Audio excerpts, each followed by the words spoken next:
Chapter 1.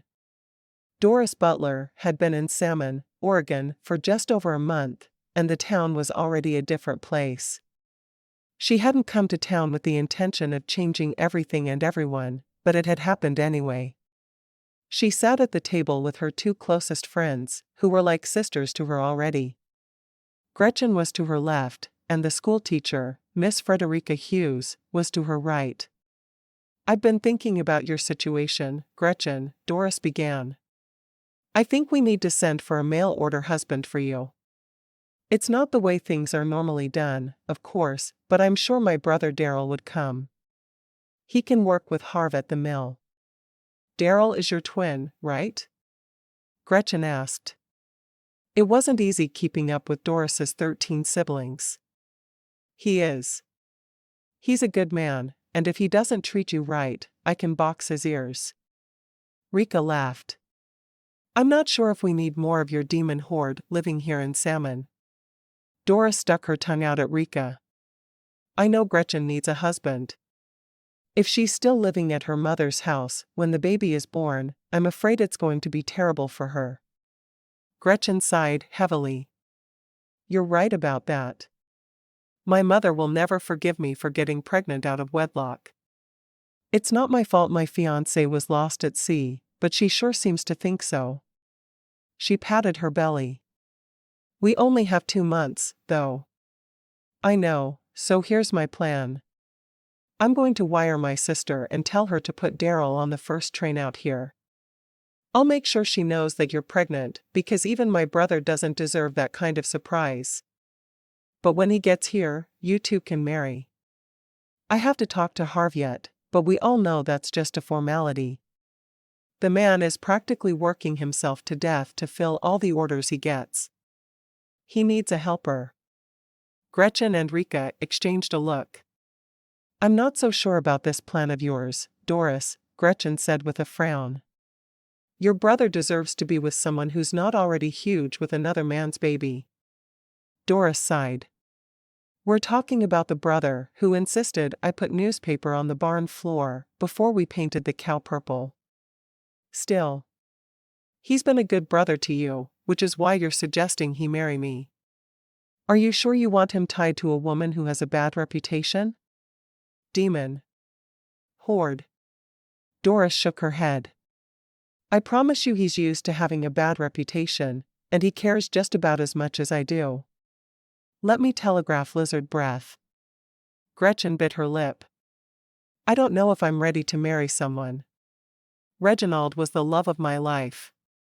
How can I just ignore that and marry someone else?" "It's your choice. But I think Reginald would want you to do it for the baby." Rika nodded as well. "I think so, too, Gretchen." Gretchen buried her face in her hands. "Fine. Do it." Her heart sank as she said the words, but she knew the women sitting with her, her two best friends, had only her best interests at heart. She'd do it, because she didn't know what else to do. Asterisk. Darryl Miller stood in the field, wiping the sweat from his forehead with a bandana. He longed for a way to leave Beckham, Massachusetts, and never return. Some of his sisters had become mail-order brides, traveling to the West for adventures, but as a man, he couldn't do that. He nodded to his father, pointing toward the house. He needed to go in and take a quick water break. They'd been at it since sunup, and it was after 5.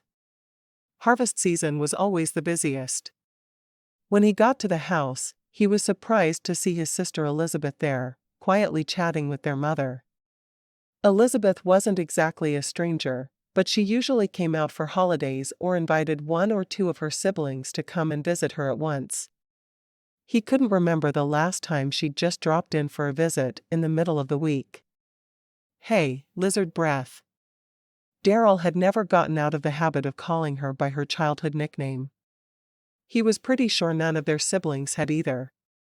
It just felt good and familiar. Elizabeth lived in a mansion in town and ran a big business, so it felt good to bring her back down to their level. Elizabeth just smiled at him, obviously not bothered. Their mother was snuggling Elizabeth's baby, happy to have a grandchild in her house for a while. I'm actually here to see you, Darryl. He blinked at her. Me? Why?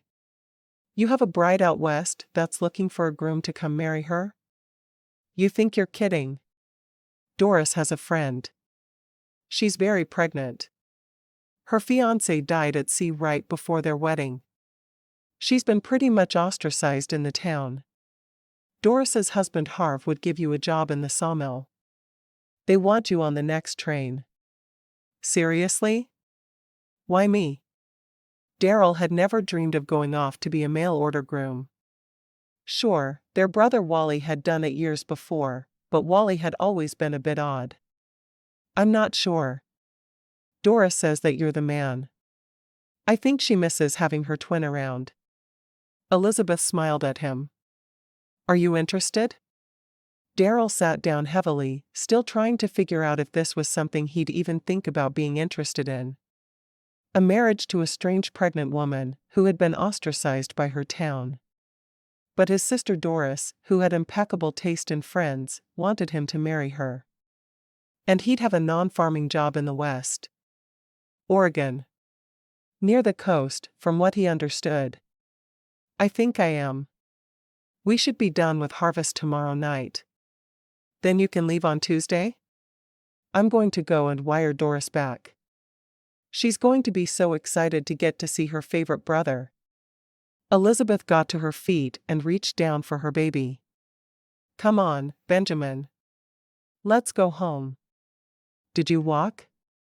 Darryl asked. Sure. I may live in the city now, but I'm still the farm girl who grew up in this house. Elizabeth had never put on airs, and she never would. Once a farm girl, always a farm girl. Let me hitch up the wagon and drive you back. I can't imagine walking that far with a baby in your arms. Elizabeth laughed.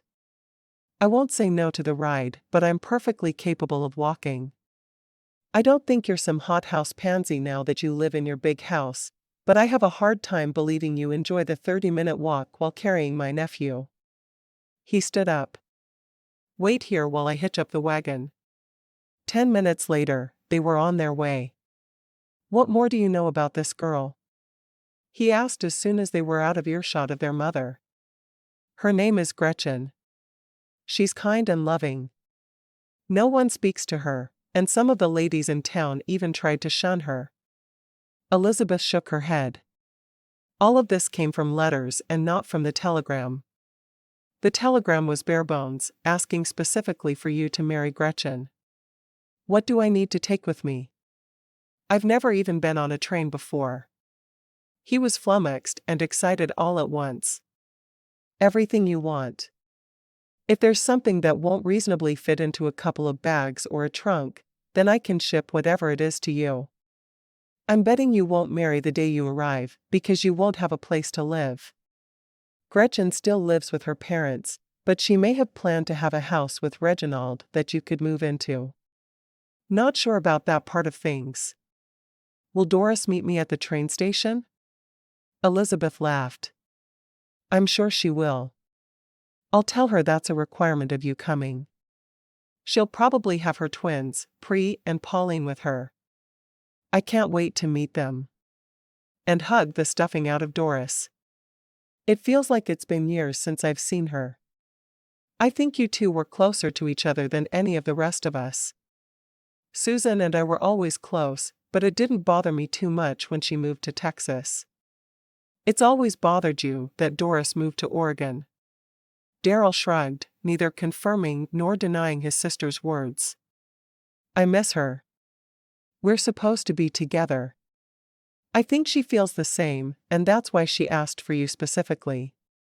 I really am glad you're willing to go. Her friend Gretchen sounds like a very nice girl, and since she's had a baby on the way, her mother has been very difficult to live with. I almost feel like you're riding in there as a knight in shining armor to rescue her. How about a farmer in a plaid shirt? He asked. Elizabeth laughed as he pulled up in front of her house. She kissed his cheek. Thanks for the ride, little brother. Come to town tomorrow night and spend the night in one of our spare rooms.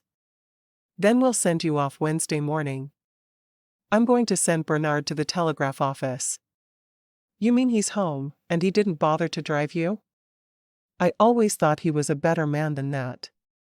Darryl shook his head. "I told him I wanted to walk and I'd get a ride back with one of my brothers."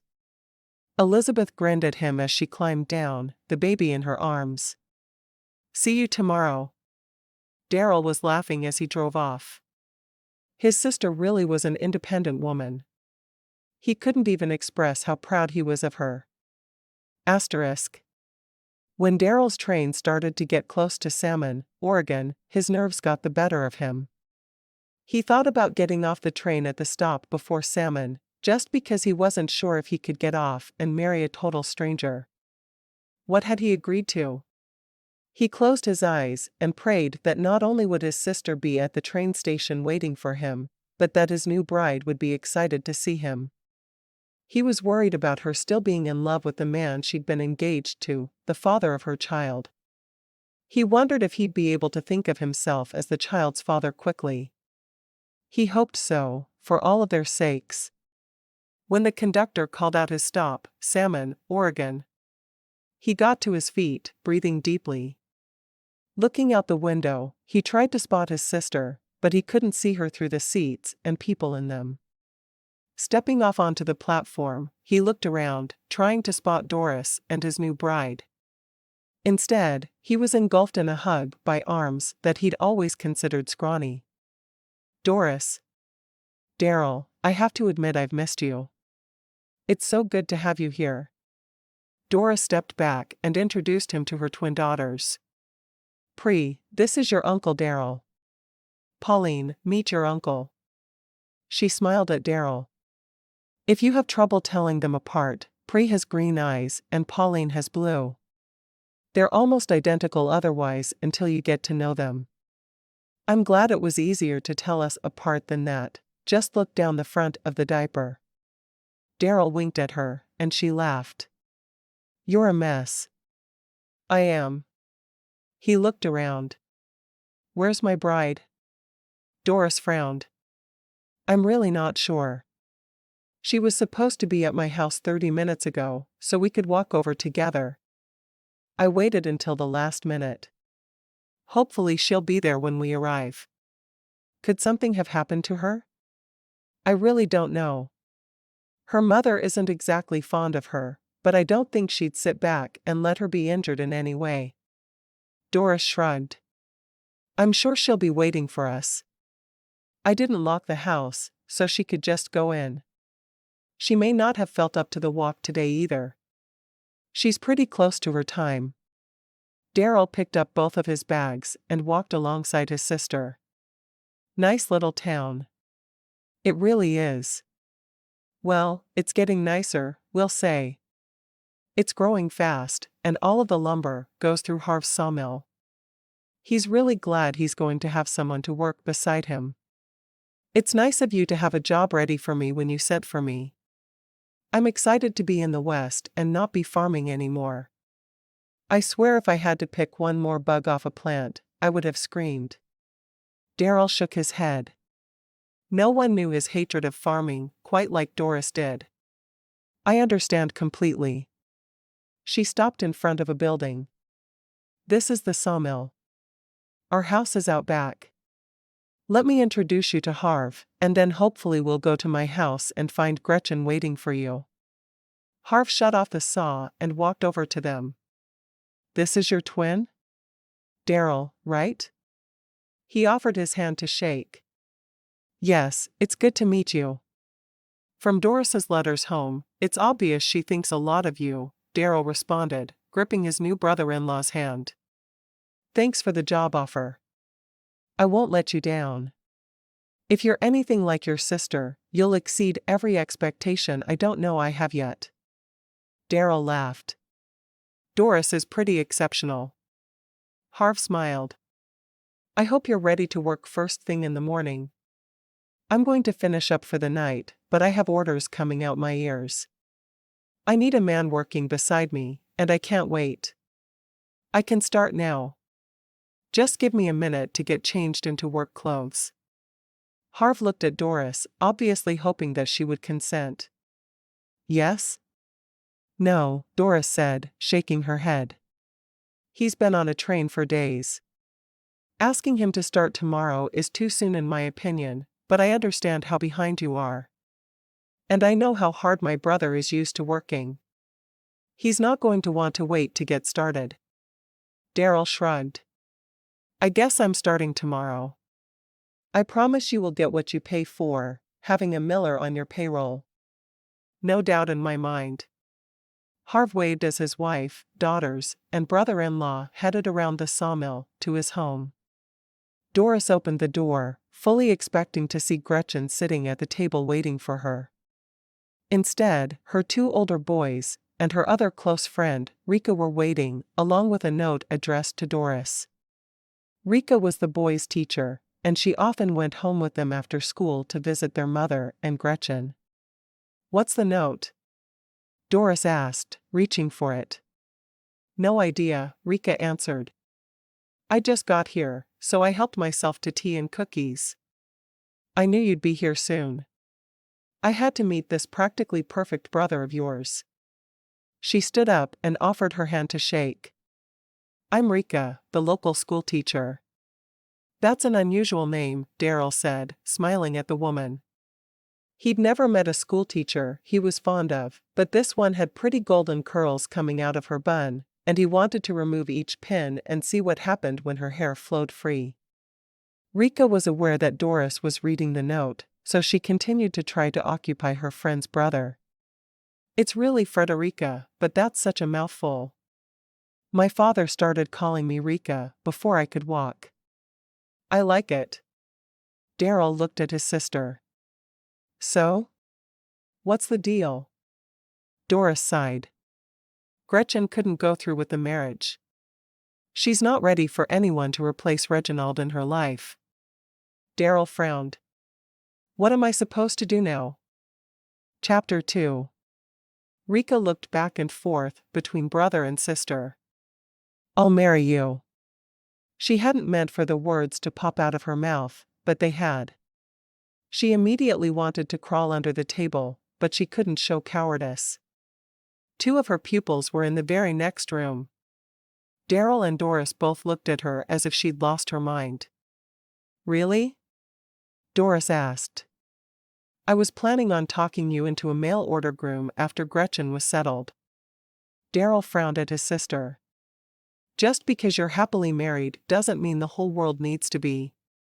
He concentrated his attention on Rika. Maybe we should talk for a moment. Decide if this is what we want to do. He knew he wanted to make sure they had chemistry between them before they made any rash decisions. Rika didn't want to talk about it. She wanted to do something impulsive for the first time in her life and go to Pastor Savoy and get married. Why not? If Gretchen could do it with a baby on the way, she could do it when she didn't have another person to worry about.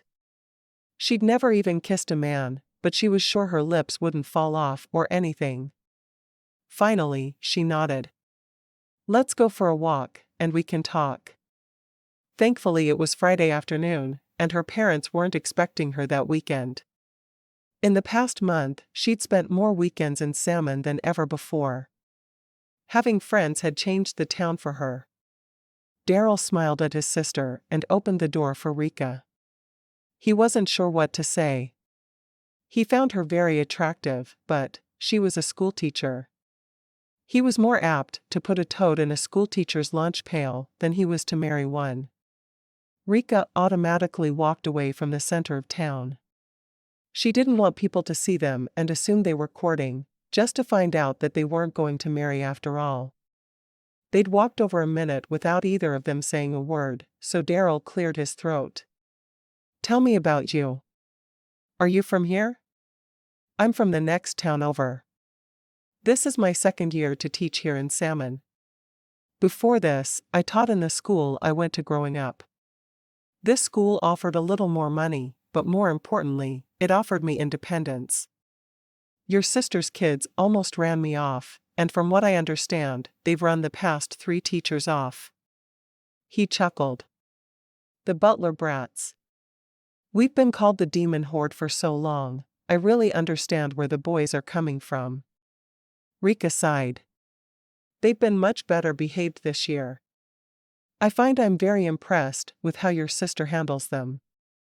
I think those of us that were precocious children tend to make better parents. They kept walking until they were outside of town, and he turned to her. I think I'm willing to give it a try between us, but I need to know one thing first. She sucked in a breath, surprised. She'd always been a schoolmarm, and she had never expected a man to show any interest in her. Especially a man who was so handsome. What's that? I need to know if there's magic between us. Magic? She asked, frowning at him. What do you mean? I mean, I want to kiss you and see if there's any chemistry. He reached out and put his hands on her shoulders, pulling her toward him. May I kiss you, Rika?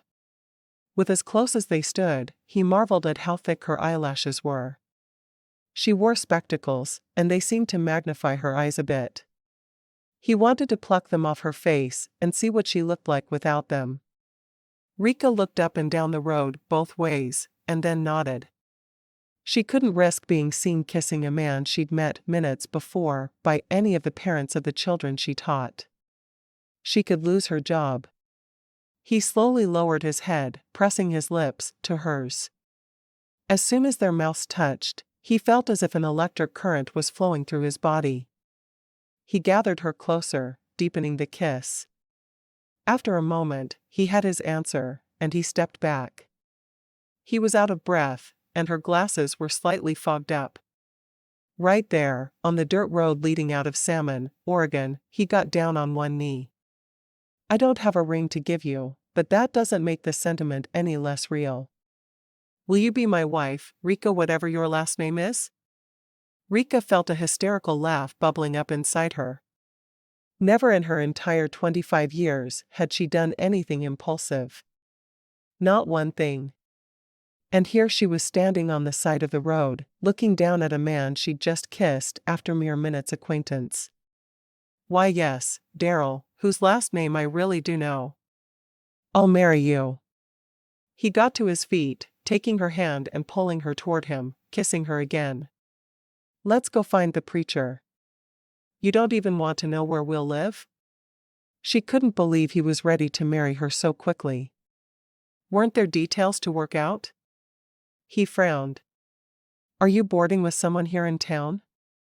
I hadn't thought about that. We probably should have a home. She laughed. I live in the teacherage behind the school. It's small, but it's certainly adequate for a newly married couple. Oh, good. Let's go get my sister and get married.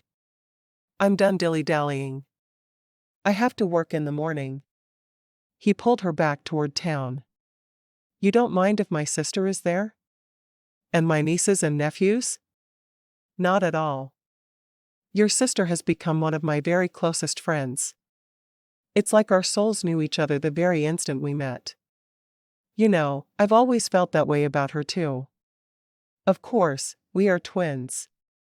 She grinned at that. He was as light-hearted as she was serious, or so it seemed. She needed someone with a sense of humor to balance her out. Maybe she wouldn't spend every waking moment thinking about teaching. Having a real life would be very nice. After we get your sister and the kids, we'll walk to Pastor Savoy's house. His wife is painful at times, but he's a nice man. I don't think his wife has talked to your sister since she got here without saying at least once that she's praying for her with those children of hers. He sighed. Yup, sounds like they have the exact same reputation we always had. I hope Doris ignores her. I'm actually very impressed with your sister. I don't know if you know what's happened in this town since she arrived, but there was an older woman, Mrs. Linden, who completely controlled all of the women in town. She told the other women that they were shunning Gretchen as a group, and as a result, no one would speak to her until your sister got here. Mrs. Linden had everyone shun Doris when she refused to stop speaking to Gretchen. And then they all shunned me because I was friends with both of them. I don't see Doris taking any of that sitting down. We weren't raised with a lot of discipline, but we were raised to think for ourselves. Darryl could just imagine what Doris would do in that situation. She rallied all of the women. It was a full-scale coup against Mrs. Linden's leadership. I don't think she was looking to have all of the women come to her for advice, but that's what she's got now. She's completely taken Mrs. Linden's place in this little town. Rika loved relating the story. She was so proud of her friend, it was ridiculous. Sounds like my sister. She's a pretty incredible person. He opened the door of his sister's house to let her precede him inside. Doris was cooking, and a pregnant woman he'd not yet met was sitting at her table. He couldn't help but wonder if this was the missing Gretchen. The woman got to her feet. "I'm so sorry, Darryl. I hope you'll forgive me." Darryl nodded, smiling. "It was definitely Gretchen. I will forgive you with no problem. I'm marrying Rika." Gretchen laughed. "Well, I guess that worked out then. I can't marry before Reginald's baby is even born. I'd feel like I was being disrespectful to his memory. I'm afraid I'm still in love with him.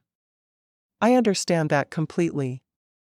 I don't know if I could have been married to you without worrying about what he would have thought and felt. It feels like he's too important to your life for you to give up just now." She sighed in relief. "I'm so glad you understand."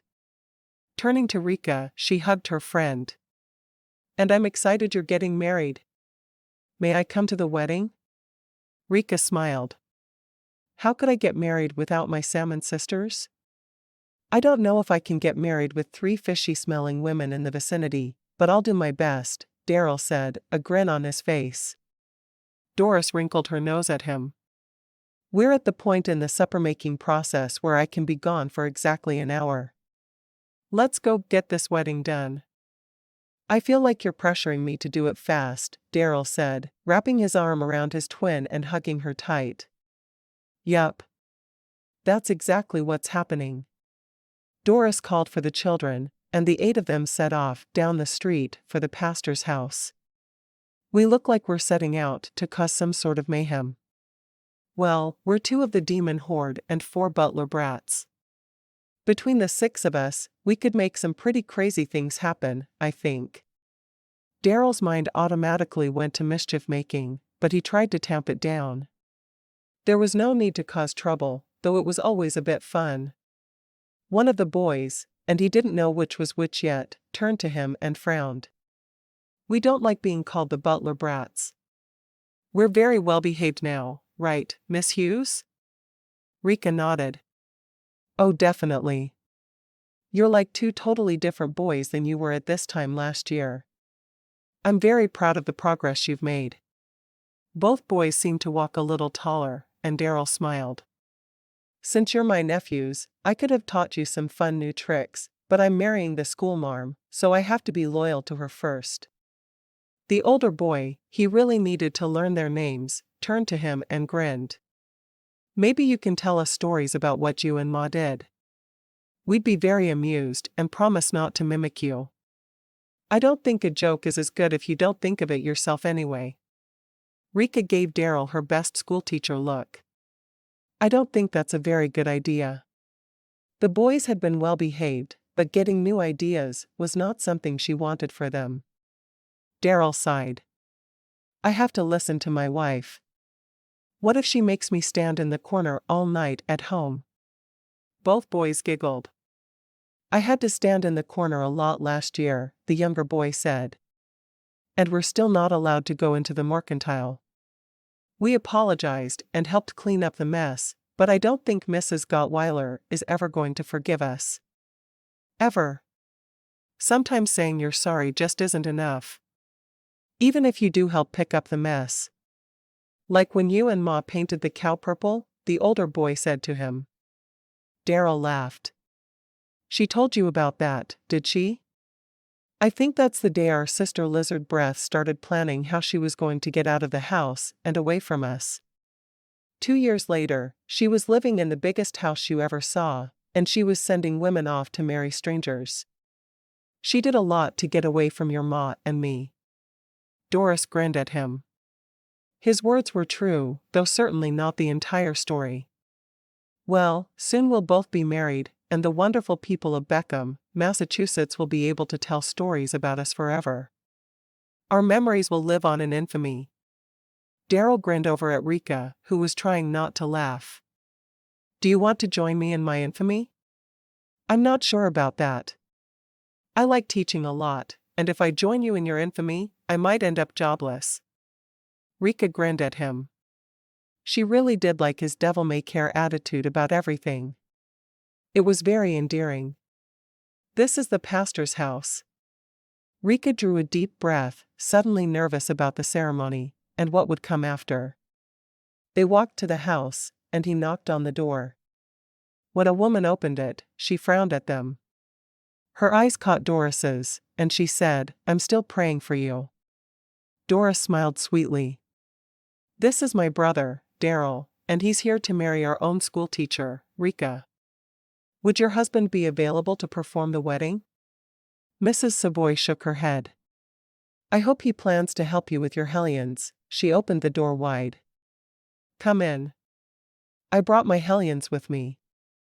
I'll try not to let them destroy your parlor while we wait." Doris had each of the twins' hands, and the boys had their hands behind their backs. Mrs. Savoy rushed from the room. "Melvin! Hurry before our entire house is destroyed." Gretchen looked at Doris and giggled. That was rather mean of you to play off her fears that way. Sometimes being nice just hurts too much.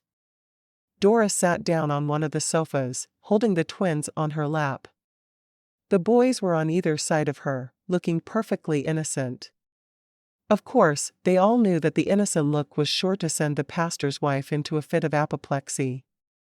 Pastor Savoy walked into the room, a smile on his face.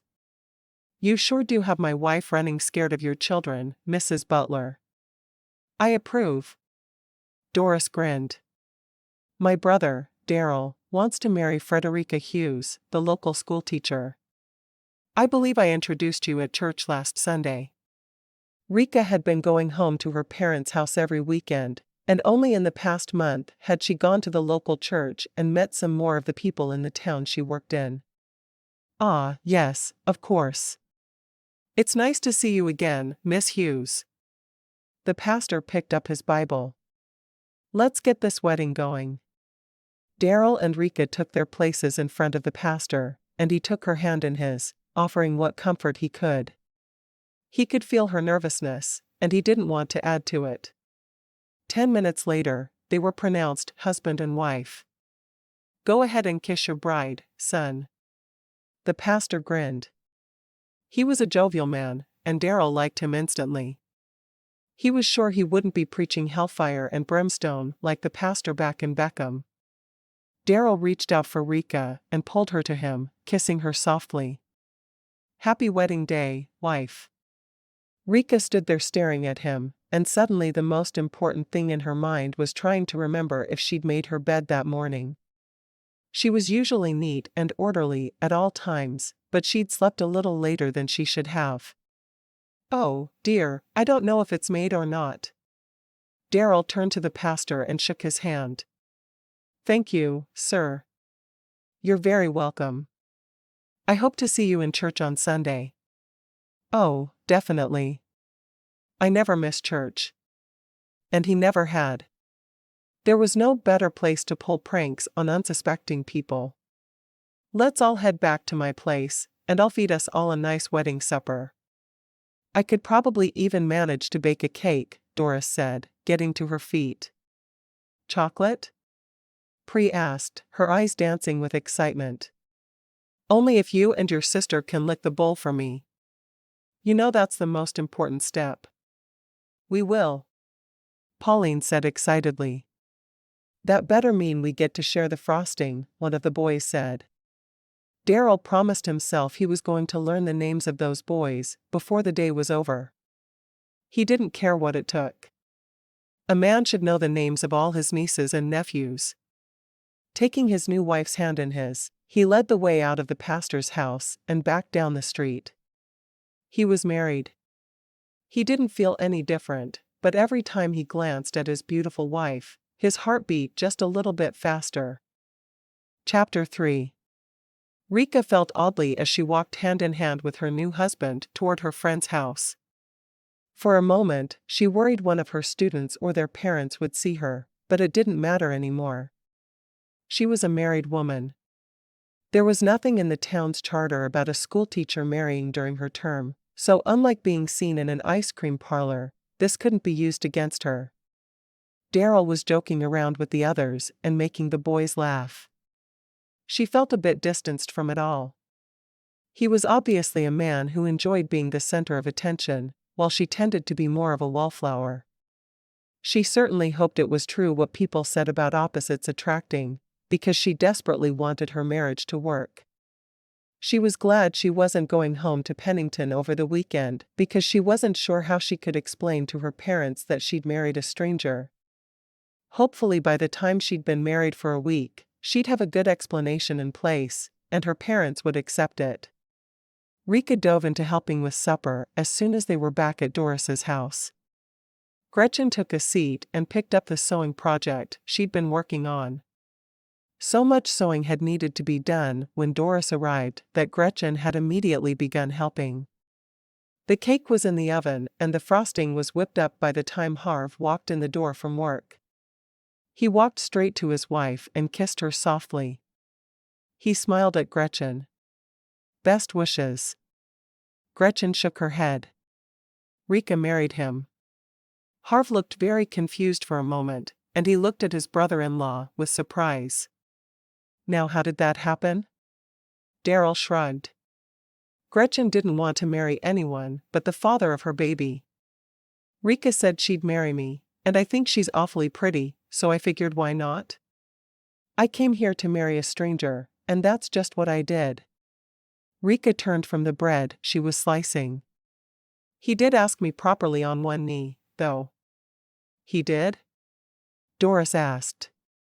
Why didn't I get to see this? Don't you know how much I would have loved to see Darryl on one knee? Did you make him grovel? Darryl stuck his tongue out at his sister. He hadn't realized just how childish she made him feel until that very moment. She was very good about it, even though I couldn't remember her last name. What do last names matter? She was about to change hers to Miller anyway. The kids are going to have fun learning to call you Mrs. Miller, aren't they? Harv asked. Bobby hurried into the kitchen then, a confused look on his face. Bobby was the older of the two Butler boys, and he usually spoke for both of them. Are we supposed to call you Aunt Rika now? Or do we call you Mrs. Miller? Or do we still call you Miss Hughes? Things are getting really confusing around here. Rika laughed. You'll call me Aunt Rika at home and Mrs. Miller at school. Will that work for you? Bobby shook his head. It's going to be awfully hard to remember, but I'll do my best. That's all I've ever asked of you, isn't it? Rika asked as he headed back out of the room to tell his brother the answer to the question. Her eyes met Darryl's. You're causing much confusion among the pupils of Salmon. Not deliberately. Darryl protested. I guess you could bring me to school for show and tell, so they can see why your name changed. Harv shook his head at that. Most certainly not. I'm going to keep you so busy at the sawmill, you'll forget you have a wife from 7 in the morning till 6 at night. Monday through Saturday. Rika frowned at that. You're not even getting tomorrow off? She had hoped they would have the entire weekend to get used to one another. It had to be strange enough to get used to living with a man you loved, but marrying a stranger? She definitely needed some time. I can't spare him. I'm sorry, Rika, you know I would if I could, but I've got orders piled up.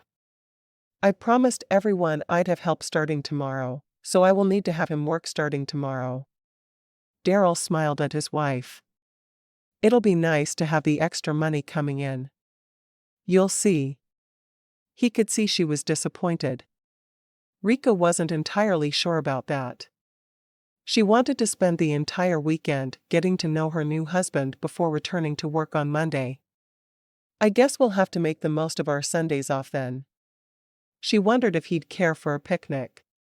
She'd always thought picnics were terribly romantic, and though she'd never had a beau to fix a picnic for, she'd dreamed about it often. She'd pack a picnic before church on Sunday, and the two of them would have a lovely lunch somewhere private. Don't worry, Rika. I'll get him caught up, and then he'll let me have 2 days off per week. You'll see. Harv shrugged. I hope you can catch me up, but I have a feeling it's going to be like this for a good long while. Darryl shrugged. I happen to like working, as long as I'm not farming, so I'm sure I'll enjoy every minute of it. Asterisk. Shortly after they finished supper and cake, Darryl got to his feet. I appreciate the warm wishes and congratulations.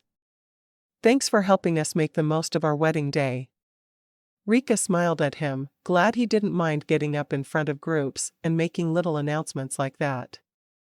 As much as she had to speak to her entire classroom full of children, everything changed when she had to talk to adults. Are you ready to go? He nodded. I'm more tired than I realized until just this moment. But spending that long on a train just makes you thankful when you put your feet on solid ground. Doris frowned at Harv. Are you sure you need him tomorrow? It really is an exhausting journey. Harv sighed. I wish I could give him the weekend off and let him start on Monday, but I really can't. It's important to our livelihood that he start working in the morning. Darryl smiled at his brother-in-law. I understand, and it really is all right. I'm tired, but it's nothing a good night's sleep won't take care of. He grabbed his bags from beside the front door. Lead the way, my lovely wife. Rika blushed. Thanks, Doris. She hugged her friend. I'll probably stop by to talk tomorrow. I'd like that. Doris looked at Gretchen. All three of us? Like I would be anywhere else. Gretchen said with a laugh. Rika led the way out of the house, walking toward the school and teacherage. I met your sister when I set up a meeting with her to talk about the behavior of her boys. She was more than willing to work with me on getting them on the right track, and we were friends before I left. It was amazing how well we just clicked. She and Gretchen and me. We were the outcasts. She knew he knew some of the story, and she was babbling more to cover the silence than anything. I hate that it's getting dark so early. It's that time of year, he said.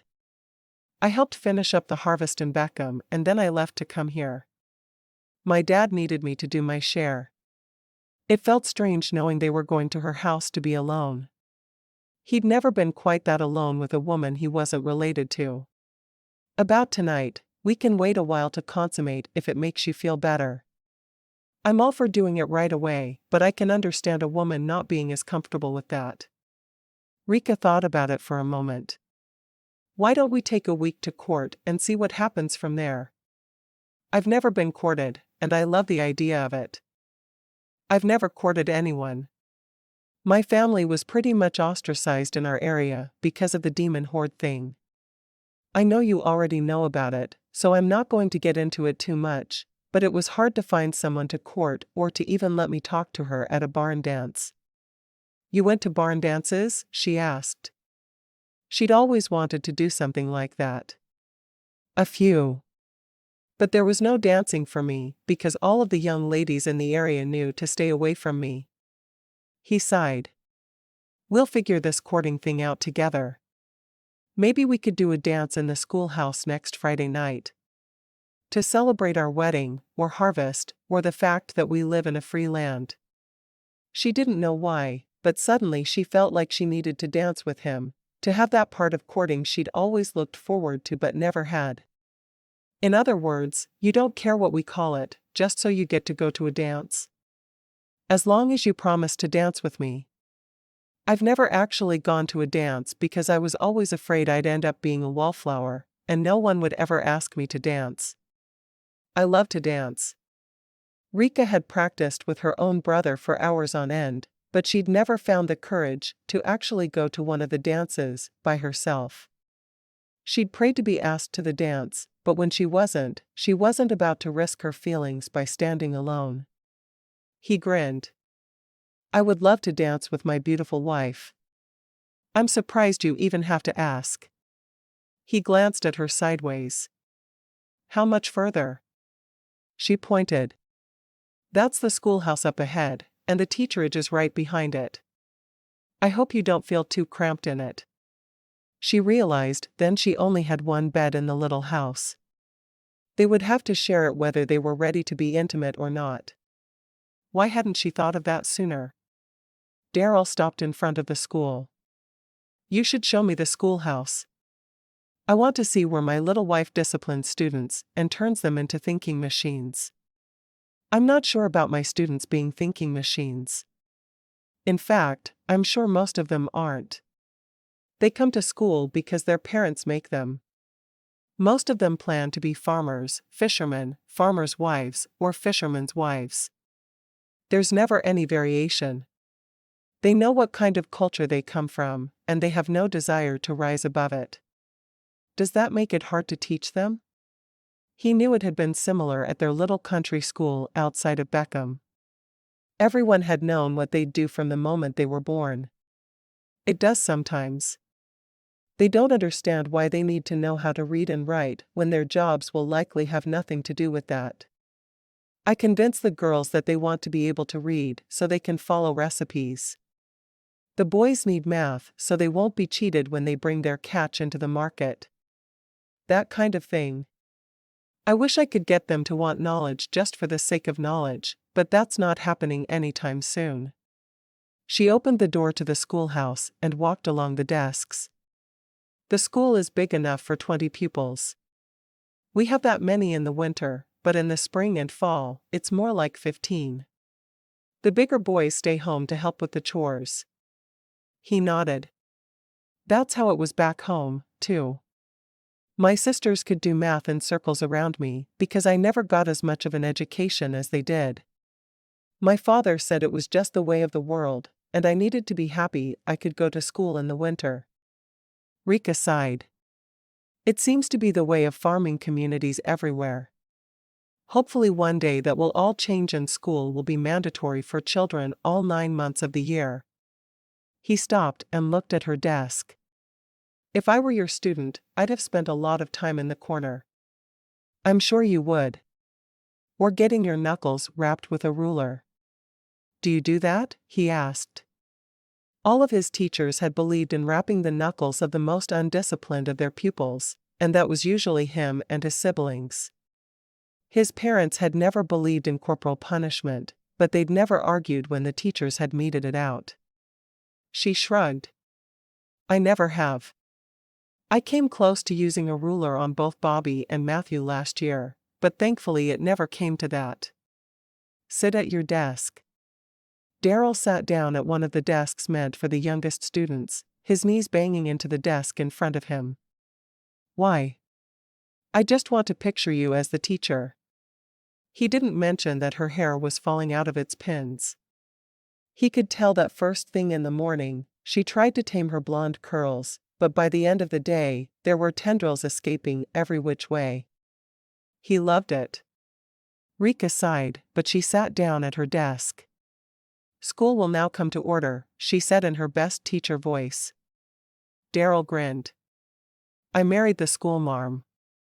Yes, you really did. Chapter 4. When they arrived at the teacherage, Darryl was a little dismayed at the tiny little house, but then he realized it would be the perfect place for getting cozy with his new bride. It might even help them to grow closer in more ways than one. Rika was happy to see that her bed was semi-made. She'd thrown the covers up but hadn't done a good job on it. At least it wasn't completely unmade. The house was not exactly new, but it wasn't old either. It was definitely cozy, made up of a small kitchen area with a table, a sofa, and a bed off in a corner of the room. They would have no privacy, which would be fine when they were a real married couple, but for now, it would be difficult for them both. It's not much, she said softly, trying to see her small home through his eyes. It was her first home to live in by herself, so she was a bit fonder of it than she probably should have been. It's a roof over our heads. I don't come from money, and I don't need anything fancy. This little house will be good for us. I can feel it. She smiled at that. Well, thank you for having a positive attitude about it. She frowned at the bed. We're not going to have any privacy here. He walked to her, catching her shoulders in his hands and looking into her eyes. I don't think that's going to bother us. We're newlyweds. Yes, it'll be a little while before we get super close, and when you're ready to change, it'll be easy enough for you to tell me to take a walk. Rika bit her lip, looking up at him. That won't bother you? Darryl shook his head. Just say it nicely. I mean, I know there will be times when you want to get rid of me for reasons other than privacy, but if you can pretend it's always for privacy, that would spare my feelings a bit. She laughed softly. I will try to always spare your feelings. That's kind of you. I'm a lot more, well, boisterous than you are. I can see that you're the kind of woman who is content to sit with a book and entertain herself a lot of the time. I'm more gregarious than that. I like to have people around me all the time. We'll come up with a compromise that will work for both of us. Are you really willing to have a dance on Friday night at the school? In other places, she knew they pulled the desks to the side and used the room for dancing. Surely there were some people in town who played instruments and would be happy to play for a dance. I really do like the idea. I'll have a sweetheart to dance every dance with. Maybe she'll even let me escort her home and kiss her goodnight. Rika laughed. I don't think there will ever be a problem with you kissing me goodnight. I seem to melt every time you touch me. Is that so? He asked, leaning down and pressing his lips to hers. I like the idea of you melting in my arms. Well, I've always been a very serious schoolmarm type, so melting doesn't seem to work well for me. I guess if you promise not to tell anyone, we might be able to do that in private. He grinned. Maybe it's not for the best if we talk about melting so much. I need to get ready for bed. I don't think I slept more than 4 hours per night on that train, and I'm exhausted. I have to work early, and from the sound of it, I'm going to be working awfully hard. She nodded. If you'll go for a short walk, I'll change into my nightgown. I can do that. He kissed her once more. I just want to make sure you're still melting while I'm gone. There's no doubt about that. How long do you need? If you can give me 10 minutes, that would be wonderful. I'll be back. He shut the door behind him, and she quickly scrambled into her long white nightgown. She hadn't realized when she'd gotten up that morning she would be coming home with a husband. She asked herself for the 100th time since she'd agreed to marry him what on earth she was thinking, but truthfully, she knew the answer. He was handsome, kind, funny, and he made her weak in the knees. Was there another reason for marrying a man? When he came into the cabin 10 minutes later, he turned the kerosene lamp down and quickly undressed in the dark. He didn't usually wear more than his underclothes to sleep in, and hopefully she would be all right with that. Otherwise, he was going to have to beg Doris to make him something to wear to not offend his wife's sensibilities. Climbing into bed beside her, he reached out and pulled her against him. Running a hand up and down her arm, he smiled. You're so soft, Rika. She turned onto her side, facing him. And you're anything but soft. Her hand went to the flat of his chest. I can tell you're used to doing hard work every day of your life. I am, and I have a feeling that's not going to change around here. Not that I'd want it to. I've never been a man who would be content to sit behind a desk every day. My sister Elizabeth's husband was once a Pinkerton agent. He's now a butler, but he still investigates men to see if they are upstanding enough to have a bride sent to him. So, his life is now different, but he still has some adventure involved. Do you think you'd enjoy that sort of life? Thinking about it for a moment, Darryl shook his head. No. I like to work with my hands. I once thought what he did was glamorous, but after watching him for a day, I knew I would go insane if I had to do it. I'm meant for manual labor. I think I like that about you. He kissed her quickly. If we keep touching each other, I'm not going to be content to wait a week. She immediately moved away from him. I'm not ready for something more. I understand that, which is why I warned you. We'll make it work. I promise. Darryl closed his eyes, exhausted and ready for sleep, but very aware of the beautiful woman lying beside him. His wife. Asterisk. Rika woke before dawn the next morning, feeling a heavy weight across her middle. She reached down to lift it off and encountered a rather hairy arm. She froze for just a moment as she realized it was her new husband. Darryl had put his arm around her in his sleep. She eased out from under the arm and slipped out of bed, dressing in the darkness. Lighting one of her lanterns, she started a fire in the stove, feeling the need to make him a good, hearty breakfast before he went to his first day of work at the mill. She opened her ice box, removed bacon and eggs, and silently thanked his sister for sending home a loaf of bread with her on Thursday night. She could make toast with eggs and bacon. She had no idea what he liked, but he hadn't seemed like an overly finicky man to her. When she heard him stirring, she didn't look in his direction, knowing that he'd not slept clothed the night before. Even though he was her husband, she didn't want to accidentally see more than she was ready to see. Darryl saw Rika, already dressed for the day, standing at the stove, making breakfast. He had no idea if she could cook, but he certainly hoped so. If not, he'd just talk Doris into giving her instructions. It was nice to have his twin so close. He pulled on his pants and walked up behind her, wrapping his arms around her waist and pulling her back against him. "Good morning, Rika." She smiled and leaned into him. "Good morning, Darryl. Did you sleep all right?" "I slept like a log. I'm glad I'll have tomorrow off, because I will probably need to catch up on some sleep. I've never been quite this tired before." She frowned a little.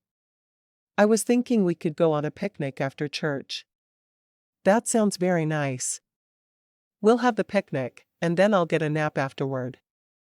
"Would that bother you?" She shook her head. "No, of course not.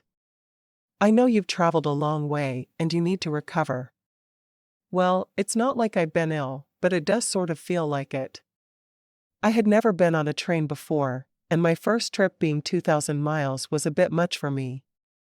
His muscles were sore from the unaccustomed inactivity, and he knew he was in for a rough few days as they got used to moving again.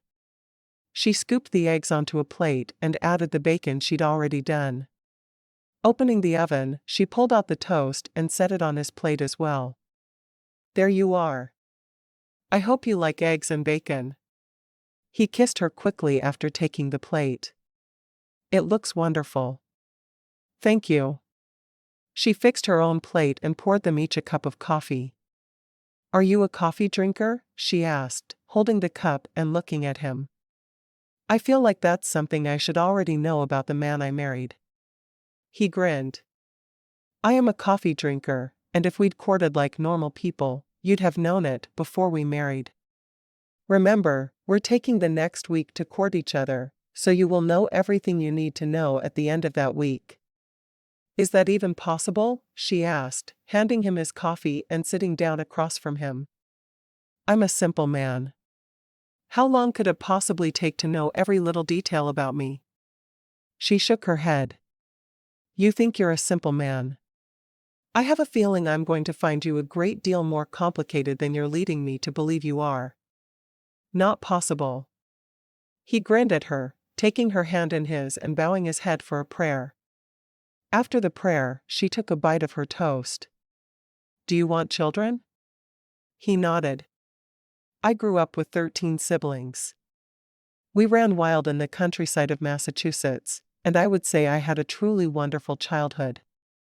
I want to give that to my children." She choked on her coffee. She knew how many siblings he had, of course, because she was close to his sister, but to hear him talk about it in a discussion about whether he wanted children, well, that was something else entirely. "I hope you don't want 14 children." "Good gracious, no. No man in his right mind would ever want 14 children. He would have to be insane to want that. I'll be content with 3 or 4. It'll be nice that there will be cousins close by for our children to play with." "Yes, it will. You know, it just occurred to me that Doris is really my sister now. Gretchen, Doris, and I have been referring to ourselves as Salmon sisters for a while now, so it's fun to think that we're now related. I'm happy it pleases you. I've been trying to figure out how not to be her brother for most of my life." She chose to ignore his comment about not wanting to have Doris for a sister. "It does." She frowned at him. "I have no idea what your tastes in food are. What can I fix for supper that will please you?" "Anything?"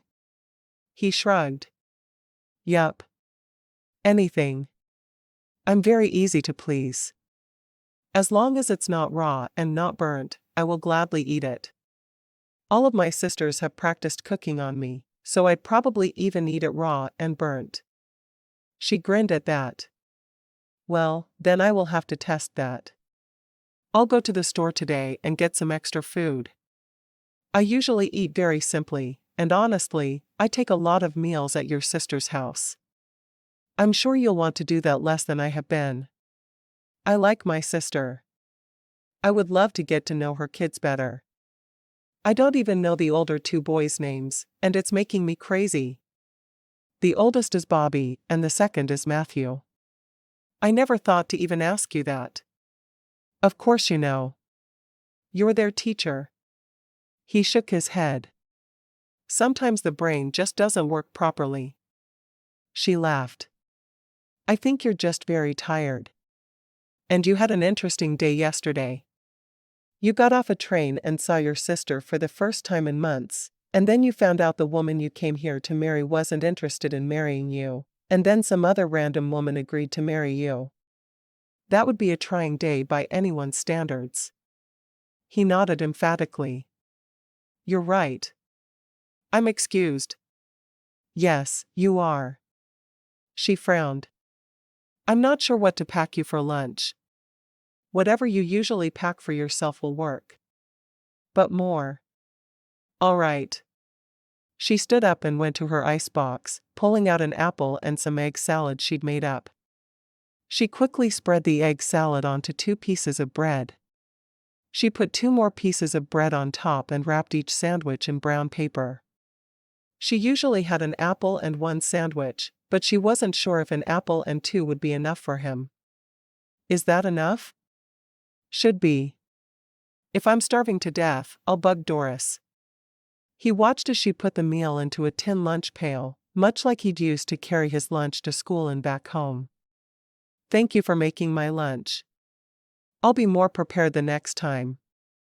I promise. I just didn't know I'd be bringing home a husband from my friend's house last night.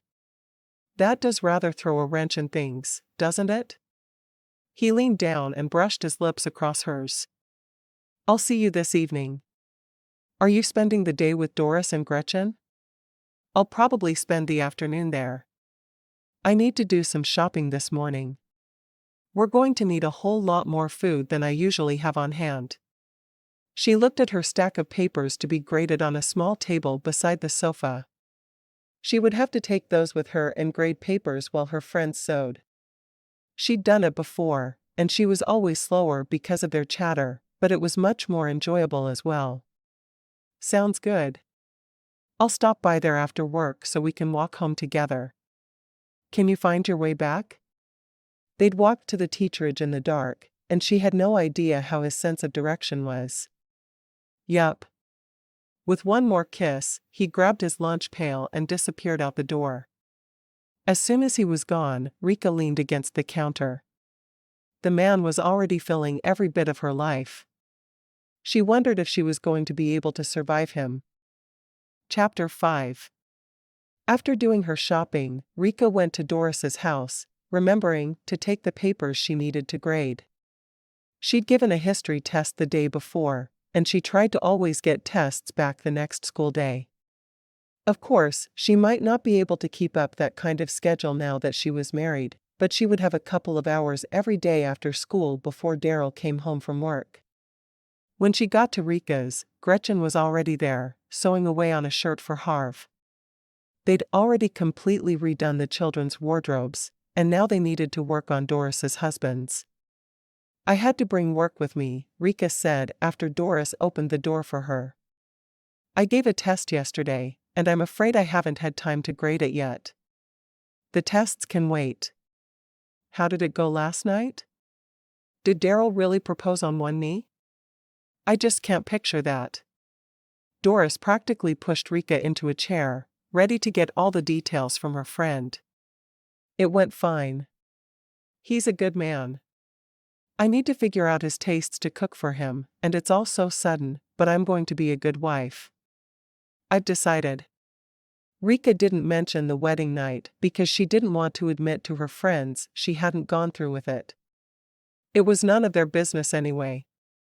"Did he really propose on one knee?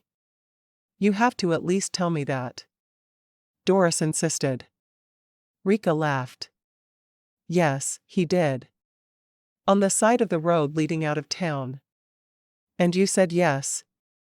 "I love it. And we're sisters now." Gretchen frowned.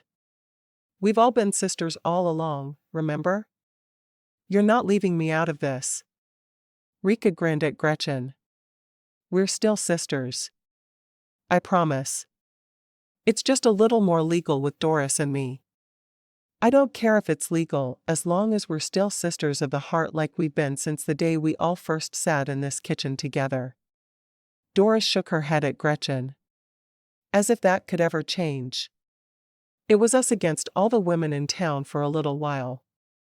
We have to stick together. There's no choice in the matter." "Then that's exactly what we'll do, isn't it?" Gretchen asked. "Definitely. There's no one else I'd rather stage a coup against the town's bossiest woman with." Asterisk. When Darryl stopped at Doris's at the end of the day, he found out that Rika had already left. "She didn't want you to have to wait while she cooked supper, so she left a couple of hours ago to get it going for you. She's going to be a good wife."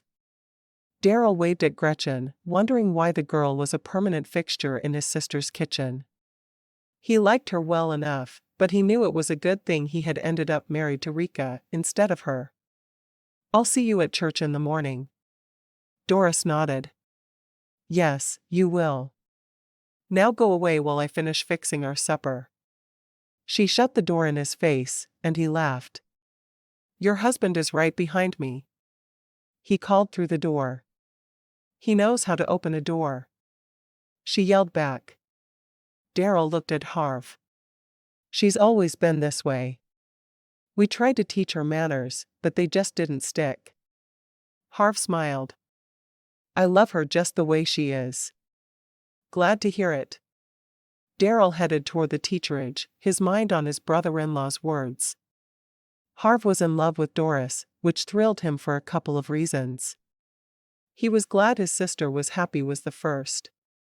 But the second was more selfish.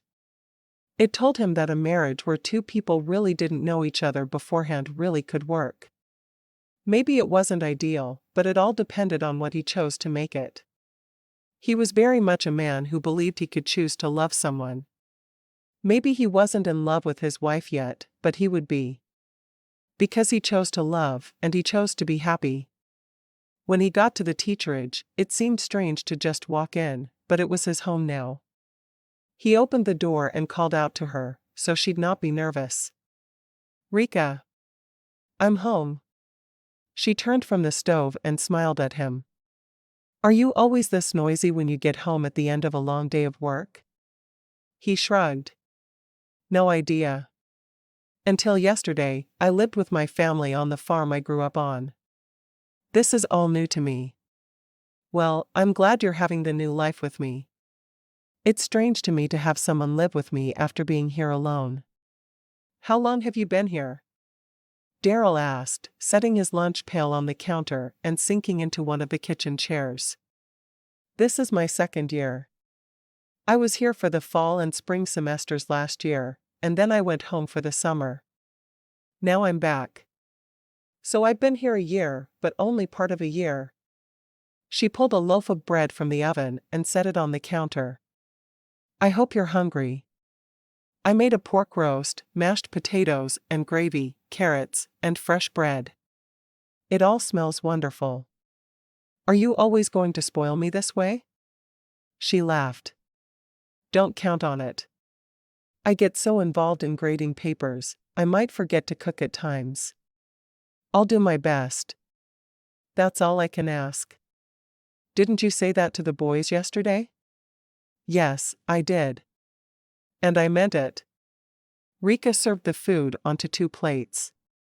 How was your first day working with Harv? It's a good thing I'm used to hard work, because he wasn't kidding about how behind he is. I learned a lot of new things today. I think I'll enjoy the job, but it's a lot to get used to. I can't imagine that working in a sawmill would be easy work. She set the plates on the table and filled 2 glasses with milk. It's not, but that's all right. I'll be a little sore as I get used to the new motions. My body is strong, but it's farmer strong. It's going to have to get sawmill strong. Is the wage fair? She asked. He laughed. You know, we still haven't talked about a wage. I should maybe discuss that with him. We just jumped into work, and with as loud as the saw is all day, it's hard to actually talk to each other. It's still information you might want to have.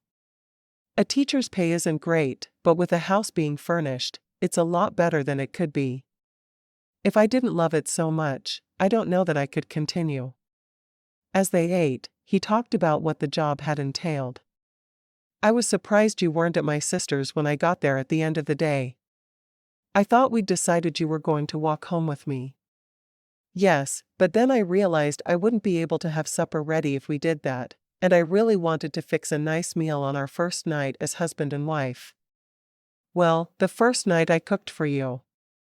Did you get all your papers graded? She nodded. I did. I have to plan lessons for this week yet, but if you're really going to take a nap tomorrow, I'll have plenty of time then. I probably will take a nap. It's not something I usually do, but I feel like I should be my best for my job, and I won't be while I'm sleep deprived. Rika smiled at that. I admire your work ethic. Darryl laughed. Is that because it's so similar to yours? Probably. I'm glad I married a man who understands hard work and cares so much about doing what's right for his employer. I can't imagine being married to someone who doesn't give his all 100% of the time. I think you'll find we agree on things like that. Good. That matters a lot to me. After supper, Rika did the dishes while he rested on the sofa, talking to her the whole while. Do you want me to help fix supper some nights? Rika shook her head. I don't think so. Do you know how to cook? No earthly idea. I just thought it would be nice to offer. He watched her move efficiently. I can help with dishes some nights. Did you help with kitchen chores at home? Oh, no. My parents were very old-fashioned about things like that. The girls helped out in the house, while the boys did stuff outside. I milked cows, helped in the fields, and all that sort of thing. My sisters kept the house clean and cooked and minded the younger children. So do you even know how to wash dishes? She asked. Well, no, but I could learn. I'm learning how to work at a sawmill. I'll do the dishes. If I get sick, I'll probably ask for help, though. That sounds fair. If I get sick, I will not ask you to help at the sawmill. He grinned at the idea. Do you ever wear your hair down? She blinked a bit at the change of subject. No, it's unruly. I look much more schoolteachery with it up. I've been daydreaming about pulling all those pins from your hair to watch your curls fall since the moment I met you. Even when you thought you were going to marry Gretchen? Rika asked. She was very surprised to hear him say that because she'd never known a man to think about her in any way other than impersonally. Yes. I was already feeling bad that I'd be marrying your friend and thinking about you, but what's a man to do? I made a promise. I'm so glad it worked out the way it did. She put the last dish up and walked over to join him on the sofa. I can't believe you've been thinking about my hair that way. Trust me, I have. He reached out and wrapped his arm around her shoulders. Your hair is very beautiful. Sexy even. You do know who you're talking to, don't you? Rika felt like in his mind she was transformed into someone else. Definitely. He turned toward her on the sofa, his free hand reaching for her hair. May I? She blushed, but nodded. If he wanted to see her hair down so badly, she didn't have a problem with it. Yes, of course. You're my husband. She belonged to him. Whether she believed it should be that way or not, she knew the laws of the land, and she knew that legally she was his in every way. He removed each pin he saw and watched as her hair cascaded down around her shoulders. When he thought he was finished, he ran his fingers through her hair and found a couple of more pins. Will you wear your hair down for me at home? He pulled one strand of hair straight and found that it was much longer than it seemed. She nodded. If you want me to. Do you really like my hair that much? Darryl couldn't even believe she was asking him that. Had no man ever told her how beautiful her hair was before? Yes. There's just something about it. When your hair is all pinned to the top of your head that way, you seem like the perfect schoolteacher. Then I take it down and, well, you don't look like a school marm anymore. Is that a good thing or a bad thing? He shrugged. I enjoy the pretty school marm, but I think it's going to be very easy to love the beautiful girl who cooks wonderful meals for me. He ran his fingers through her hair, thoroughly enjoying how it felt against his skin. Do you have to braid it for bed? Or can you sleep with it free? She laughed. You're obsessed. Probably. Can you sleep with it free? She shook her head. If I did that, it would take me an hour to brush it out every morning. I could brush it for you. Have you ever done that? Only once. Doris got gum stuck in her hair. Ma was too busy to mess with it, so I brushed it out for her. But she's my sister. I know I would feel very differently brushing your hair. If you really want to, I'll let you do it sometime. To her, her hair was just another chore. Something else she had to do every day to look like the proper schoolteacher. It was obviously something very different to him. Really? Where's your hairbrush? Now? She bit her lip, a little surprised that he seemed so interested in brushing her hair. Now. I know it seems strange, but your hair fascinates me. It was the first thing I noticed about you, and I was immediately attracted. All right. She got up and walked across the cabin to the dresser. Her brush was laying on top of it. She picked it up and carried it back to him. He had her sit on the floor at his feet, and he carefully stroked the brush over her hair. She leaned her head forward and felt tingles through her body as he pulled it through her curls over and over. How many strokes do you do? 100 every night, she said. She hated brushing her hair, but there was something very sensual about what he was doing. Maybe we can make this our nighttime ritual.